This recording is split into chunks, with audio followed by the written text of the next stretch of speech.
Hello नमस्कार दोस्तों।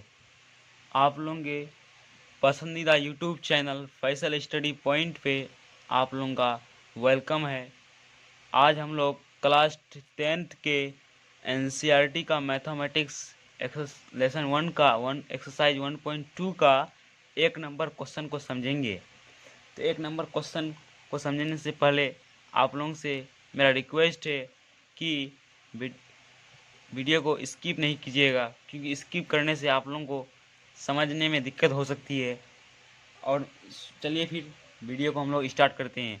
तो स्टार्ट करने से पहले आप लोग मेरे चैनल पे अगर नए हैं तो चैनल को सब्सक्राइब कर दीजिए और नोटिफिकेशन के बेल आइकन को प्रेस कर दीजिए, क्योंकि जितने भी मेरे वीडियो अपलोड होंगे या सभी वीडियो का नोटिफिकेशन आप लोगों तक पहुंच जाएंगे। और चैनल को सब्सक्राइब, लाइक, शेयर, कमेंट कर दीजिए। चलिए फिर शुरू करते हैं। तो क्वेश्चन क्या बोला है, निम्नलिखित संख्याओं का अभाज्य गुणनखंड के गुणनफल के रूप में व्यक्त कीजिए। गुणनफल के रूप में व्यक्त कीजिए। तो एक नंबर क्वेश्चन क्या है, 140। तो एक नंबर हो गया 140। सॉल्यूशन लिख लेंगे दोस्तों। 140 का अभाज्य गुणनखंड निकालने बोला है दोस्तों। आप लोग तो ऐसे अभाज्य गुणनखंड निकालने जानते ही होंगे, छोटे क्लास में सब चीज़ की नॉलेज होती है अभाज्य गुणनखंड निकालने की। तो 140 का अभाज्य गुणनखंड निकाल देंगे दोस्तों। 70, 35, 5 7 35, 7 1 7। तो 140 इज इक्वल टू 22257। तो इसको ऐसे लिख सकते हैं दोस्तों, 2 का स्क्वायर इंटू 5 गुना 7। इस तरह से मेरा एक नंबर क्वेश्चन सॉल्व हो चुका दोस्तों। फिर हम लोग 2 नंबर क्वेश्चन को सॉल्व कर लेते हैं। तो इस तरह से ही 156 का अभाज्य गुणनखंड निकाल देंगे। कोई बड़ी बात नहीं है, कुछ खास नहीं है अभाज्य गुणनखंड निकालना दोस्तों, बहुत ही आसान है। 2 7 14, दिया 10 16, 39,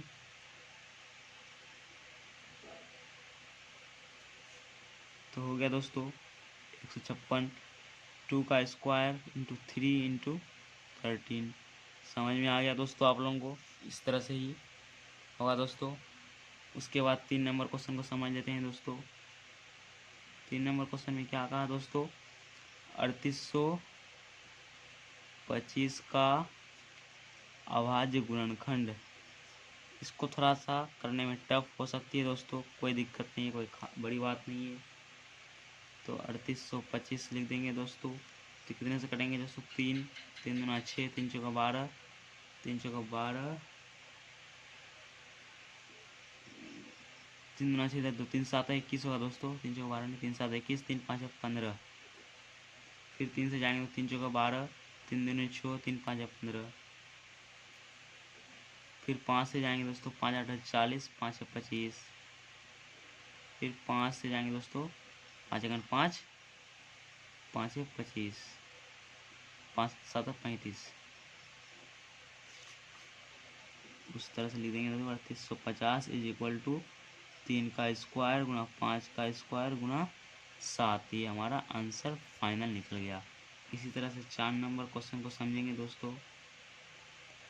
4 नंबर क्वेश्चन को समझ लेते हैं दोस्तों। 4 नंबर क्वेश्चन में क्या है, 5005 का अभाज्य गुणनखंड निकाले, वो लिख देंगे ऊपर वाला लाइन। उसके बाद 5005 किससे जाएंगे दोस्तों, 5 से ही जाएंगे। 5 1 5, डबल डे 1 हो गया दोस्तों। उसके बाद 7 से कट जाएंगे दोस्तों, 7 1 7। इसके बाद 143। उसके बाद दोस्तों 13 से कट जाएंगे, 13 11 13, 143 होता है। तो उस तरह से लिख देंगे 5005 is equal to 5 into 7 into 13 into 11। मेरा फाइनल आंसर निकल गया। इसी तरह से दोस्तों 5 नंबर क्वेश्चन को भी समझ लेते हैं हम लोग। 5 नंबर क्वेश्चन का आंसर कोई 74 29 का अभाज्य गुणनखंड लिख देना दोस्तों। उसके बाद 74 29, उसके बाद क्या लिखना है दोस्तों, कितना से आएगा दोस्तों, 17 से। तो 437 आ जाएगा दोस्तों। फिर ये 19 से जाएगा दोस्तों। फिर ये 23 हो जाएगा। फिर इसको 23 से ही भाग दे देना, एक आ गया। तो 17 74 29 को बराबर करके लिख देना है दोस्तों। 17 इंटू 19 इंटू 23। चलिए फिर दोस्तों 2 नंबर क्वेश्चन को समझते हैं। पूर्णांकों के निम्नलिखित युग्मों के एचसीएफ और एलसीएम ज्ञात कीजिए तथा इसकी जांच कीजिए कि दो संख्याओं का गुणनफल एचसीएफ गुना एलसीएम है। बहुत ही सिंपल क्वेश्चन है दोस्तों, कुछ खास नहीं क्वेश्चन में। इस क्वेश्चन में सिर्फ थोड़ी सी आगे प्रोसेस है, जो आपको एचसीएफ निकालना है, एलसीएम निकालना है गुणनखंड विधि द्वारा, और इसको फिर जांच भी करना होगा दोस्तों, और आगे कुछ नहीं है, ऐसा ही बहुत सिंपल क्वेश्चन है। तो देखिए दोस्तों, लिख लेते हैं, फिर सॉल्व कर लेते हैं। 26 और 91 का अभाज्य गुणनखंड निकाल लेते हैं पहले दोस्तों।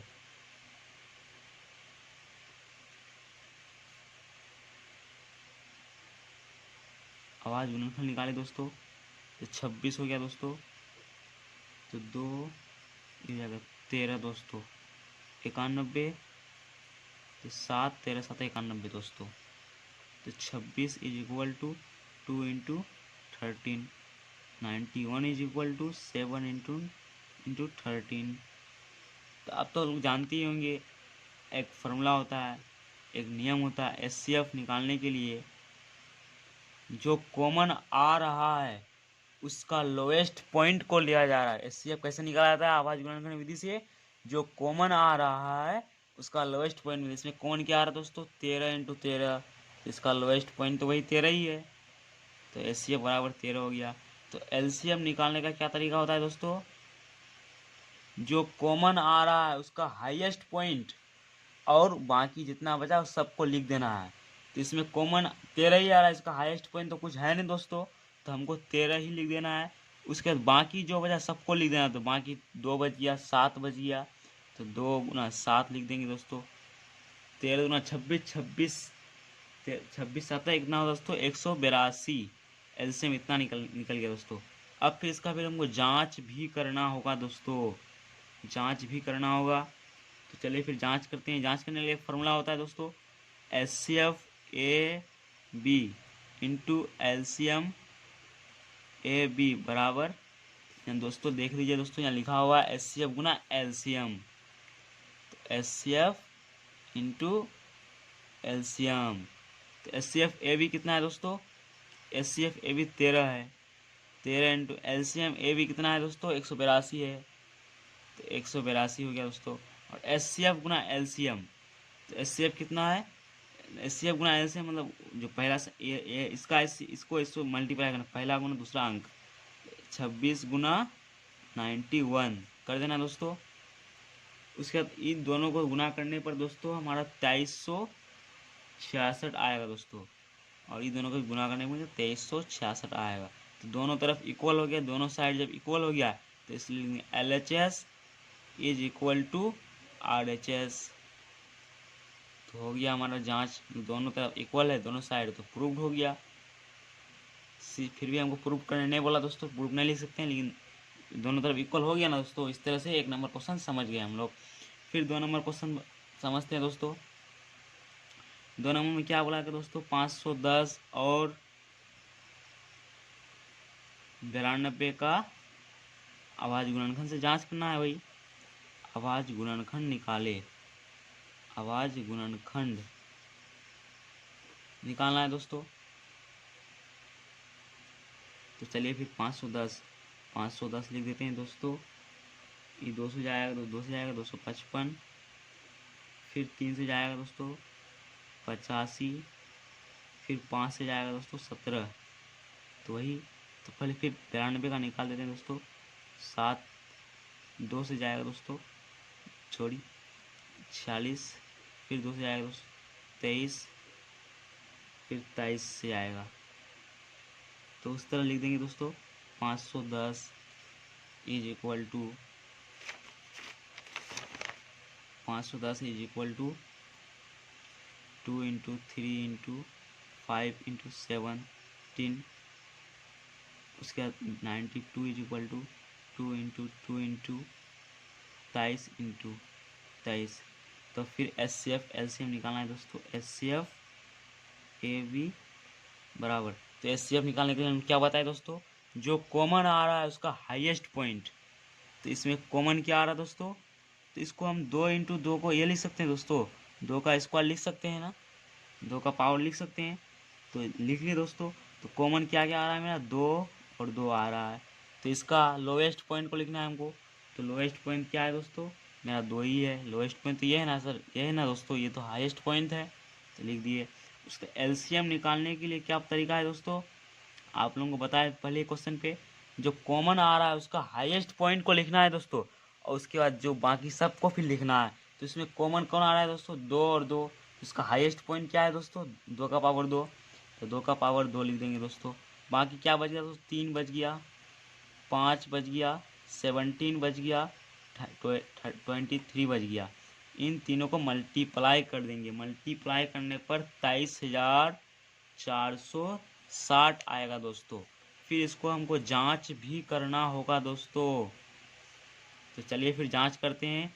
वही HCF into LCM, HCF A B into LCM, A B बराबर ए गुना बी, पहला संख्या गुना दूसरा संख्या। तो एचसीएफ ए बी कितना आया दोस्तों, 2 × एलसीएम ए बी कितना आया, 23,466। तो पहला संख्या 510, दूसरा संख्या 92। तो 510 × 92 लिख देंगे दोस्तों। इन दोनों को मल्टीप्लाई जब कीजिएगा दोस्तों, तो 40,920 दोनों तरफ आ जाएंगे दोस्तों। अगर नहीं आ रहे हैं दोस्तों तो आप लोग कुछ मिस्टेक किए होंगे, इन एरो का निशान दे देंगे दोस्तों। तो इस तरह से हमारा LHS RHS के बराबर हो गया दोस्तों। इस तरह से हम लोग दोस्तों, और अगले 3 नंबर क्वेश्चन को दोस्तों फिर आप लोग कोशिश कीजिएगा, इस तरह से बन जाएंगे। कोई सिंपल ही है दोस्तों। चलिए फिर 3 नंबर क्वेश्चन को फिर अगले वीडियो पे समझेंगे दोस्तों। मेरे चैनल को सब्सक्राइब कर दीजिए, शेयर कर दीजिए व्हाट्सएप पे अपने दोस्तों के साथ। Thanks for watching my video.